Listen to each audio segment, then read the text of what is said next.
자, 오늘 하나님 말씀은 고린도전서 14장 말씀입니다. 예언과 방언에 대하여서 오늘 길게 말씀이 우리들에게 주어졌습니다. 무엇보다도 15절 말씀을 먼저 한번 보고 말씀을 나눠볼까 합니다. 15절 말씀. 그러면 어떻게 할꼬? 내가 영으로 기도하고 또 마음으로 기도하며 내가 영으로 찬미하고 또 마음으로 찬미하리라, 이렇게 되어 있습니다.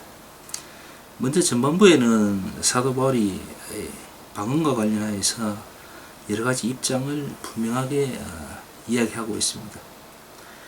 사실 이 예언과 방언을 놓고 봤을 때에 궁극적으로 우리들에게, 그러니까 교회 안에서, 다시 말해서 믿음의 사람들 안에서 방언은 그다지 그렇게 우리들에게 현실적으로 크게 예언만큼은, 예언하는 자만큼의 어떤 은혜로 우리에게 나타나지를 못한다, 현상적으로 나타나지를 못한다라고 바울은 이야기하고 있습니다. 그 예로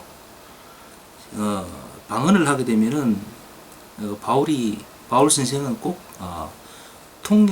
통역하는 자가 있을 때에 방언을 하라고 얘기를 하고 있습니다. 그렇지 않으면은 교회에서는 방언을 삼가라고 얘기하고 있죠.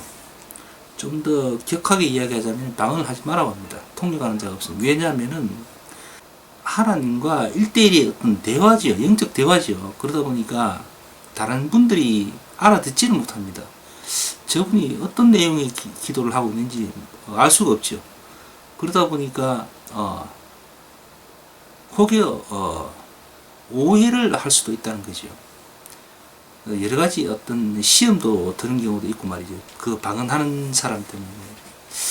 그래서 방언을 꼭 교회에서 하겠다라고 한다면은 통역하는 사람이 있을 때에, 그때에 이제 하라고 하죠.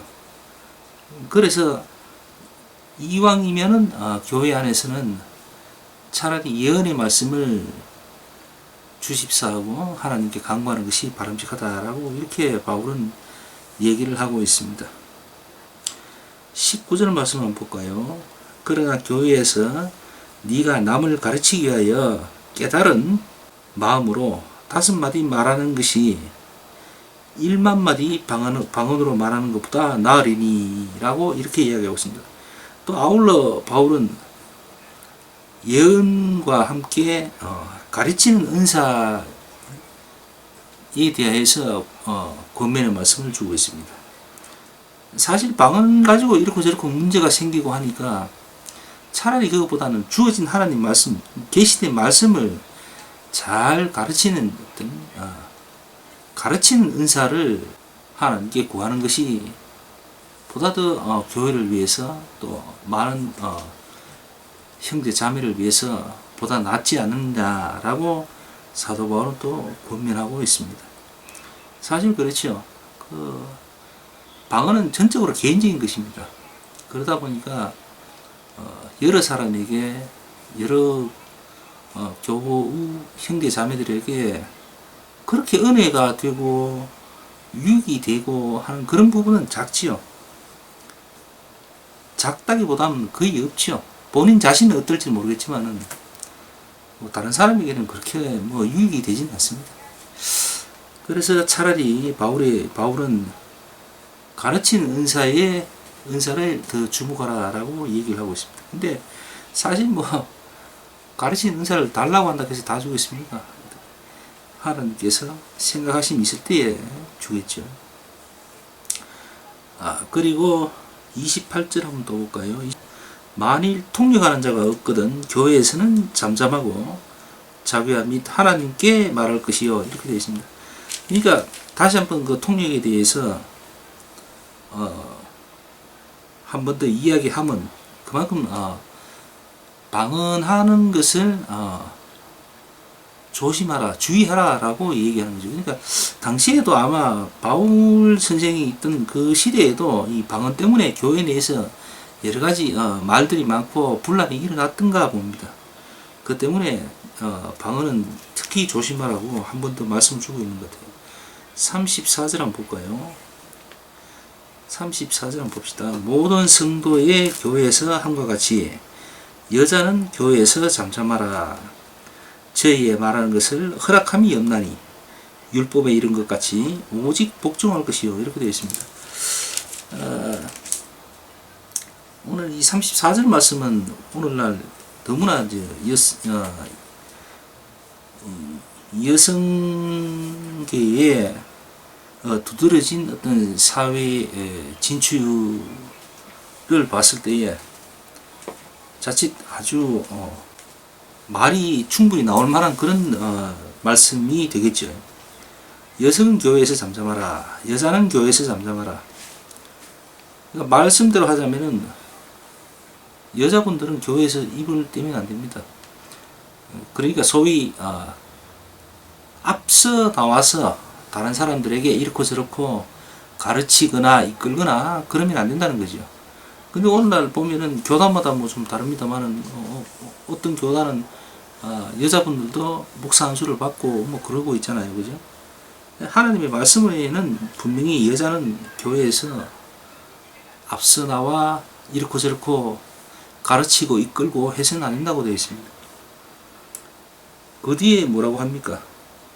35절도 한번 봐야 되겠네요. 만일 무엇을 배우려거든 집에서 자기 남편에게 물을지니 여자가 교회에서 말하는 것은 부끄러운 것입니다. 이렇게 여자가 교회에서 얘기하는 건 부끄럽다고 합니다. 배우고 싶으면은 가르치기는 고사하고 만일 배우고 싶거든 집에서 남편에게 물으라 라고 합니다. 그만큼 여자들은 조심하라는 거죠. 일정 부분 뭐 이해는 합니다만은 오늘날의 모든 상황과 여건들이 너무나 여성들의 인권이 신장되고 그러다 보니까 여성들을 이렇게 무시한다라고 할까요? 하여튼 좀 이런 면은 조금 오늘날 현실과는 좀 거리가 멀죠. 하나님 말씀은. 그러나 우리는 하나님 말씀을 쫓아 사는 사람들입니다. 그래서 교회에서 여자가 목사가 되고 또 혹은 교사가 되는 부분은 조금 좀 무리가 있죠. 말씀대로 하자면 소위 그 어린애들을 이렇게 돌보고 있는 뭐 유치부 담당하고 있는 교사라고 해야 됩니까? 그런 분들은 교사라기보다는 뭐라고 해야 되는지 어떤 대리인으로 그렇게 봉사로 개념을 바꿔야 되겠죠. 봉사자로. 그분들을 교사나 선생으로 봐서는 안 되죠. 하나님 말씀으로 얘기하자면, 성경적으로 얘기하자면 그렇게 되는 것입니다. 자, 어쨌든 이런 말씀들을 또 말을 또 이렇게 저렇게 비꼬고 또 말씀을 이렇게 틀어서 여자도 앞서서 가르치고 또 리드하고 할 수 있다라고 또 이야기하는 사람들 많죠. 그러나 그것은 뭐 그 사람들은 어떨지 몰라도 저로서는 받아들일 수가 없습니다. 뭐 여자분들을 괄시하고 여성을 비하하기 위해서 이런 말씀을 드리면 아닙니다. 여자는 여자로서 남자는 남자로서 그렇게 봐야 된다고 생각합니다. 자, 그래서 오늘 하나님 말씀을 보니까 첫 번째로 우리가 알 수 있는 것은 과거에도 교회 안에서 방언이라는 이런 은사 때문에 이렇고 저렇고 뭐 말들이 많았던 것 같습니다. 뭐 명확하게 뭐 여자가 있어서 교회에 싸움이 많이 난다 이런 말을 단도직입적으로 하고 한 부분은 없습니다만은 사도 바울이 이렇게 규정하고 있으면 아마 그런 부분이 분명히 있는 걸로 봅니다. 역사를 보자면은 과거부터 여자들이 조금 문제들이 좀 있었던 것이 사실이죠. 자, 그리고 바울도 그렇고 저 역시도 그렇습니다만 어쨌든 뭐 남녀를 가리기 전에 무엇보다도 정말 바람직한 은사, 이왕 하나님께 간절히 구할 것이 있다면 좀 더 많은 분들에게 유익을 주는 그런 은사를 구하는 것이 맞다라고 생각을 합니다. 또 하나님 말씀이 또 그렇게 이야기하고 있고요. 이왕이면은 방언보다는 예언의 은사를 받기를 원하고 구해야 되고, 또 특히 가르친 은사, 교사의 어떤 은사, 그 가르침의 은사를 받는 것이 또 보다 더 유익하고 말이죠. 어쨌든 그런 현명한 지혜, 그런 부분들이 우리에게 필요하지 않나 생각을 합니다. 그리고 무엇보다도 오늘날 자꾸 퇴보해지고 있는 부분 중에 하나가 교회 안에서 남자와 여자의 어떤 구분, 이런 것들이 좀 명확해져야 될 필요가 있다. 뭐 오죽하면은 뭐 집회입니까? 페스티벌입니까? 그 성분별 없이 결혼을 뭐 합법적으로 해달라 그러면서 뭐 아주 난리를 치고 있잖아요, 그죠? 뭐 남자 대 남자가 뭐 결혼을 뭐 하게 해달라고 뭐 얘기를 하질 않나. 근데 이러한 것들이 하나님의 말씀을 자꾸 이런저런 핑계를 대면서 자꾸 비껴가니까 또 잘못 이렇게 해석하고 가르치고 하는 그런 부분 때문에 오늘날 이상한 쪽으로 비정상적인 어떤 그런 부분들이 자꾸 생겨나지 않나, 그렇게 생각을 해봅니다. 하나님 말씀대로 남자는 남자로서, 여자는 여자로서 가정과 교회에서 위치를 지키고 있으면 절대 그런 일이 있을 수가 없지요. 그런 부분을 우리가 잘 생각해 봐야 될 부분이 아닌가라고 생각이 듭니다.